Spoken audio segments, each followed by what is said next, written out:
तुम्हाला अपेक्षा होती हा संघर्ष एकदा हारणार नाही।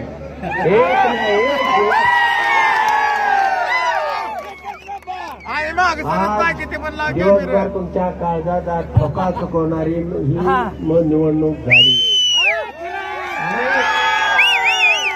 अनेक अंगानं आपल्याला वाटलं होतं की ही निवडणूक आपल्या हातामधनं जाते। आम्ही सुद्धा फलटणच्या पाठीमाग 2-2.5 तास घालवले।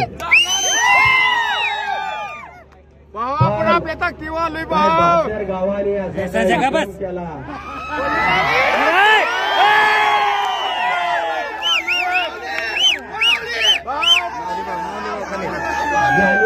ज्याने मला जवळून पाहिलं होतं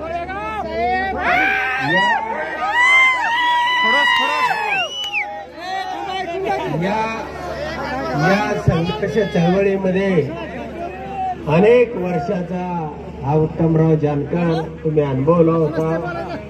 एक तुमचा दोस्त, एक सखा, तुमचा मित्र आणि तुमच्या मधलाच एक प्रतिनिधी म्हणून त्या ठिकाणी आज सोलापूर जिल्ह्यामध्ये आपले 6 आमदार आलेले आहेत।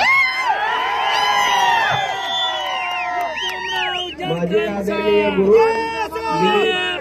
दिलीप सोपल साहेब असतील, अभिजित आबा पाटील असतील, नारायण आबा पाटील असतील, बाबासाहेब देशमुख असेल, राजू खरे आणि उत्तमराव जानकर असेल,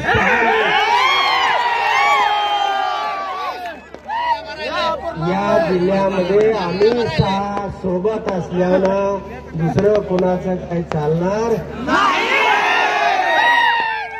ते डीपीडीसी असो, जिल्हा परिषद असो, कोणती संस्था असो, आपला हा संघर्ष आणि आपल्या बरोबर आपले खासदार आहे। त्यामुळं आपण सगळे मिळून त्या ठिकाणी ताकदीनं जरी राज्यामध्ये फार उलथापालथ झाली, मित्रांनो आपणही धरलं होतं की आपण 1,00,000 मताचा क्रॉस करून जाऊ, पण त्या ठिकाणी आपल्याला ही निवडणूक एक राज्यामध्ये भले बाळासाहेब थोरात असतील असे असंख्य लोक। आवाज माणदेशाचा, माणदेशातील प्रत्येकाचा, माणदेश प्राईम। सबस्क्राइब करा आणि अपडेट रहा। नवीन व्हिडिओच्या नोटिफिकेशनसाठी बेल आयकॉनचं बटन दाबा। धन्यवाद।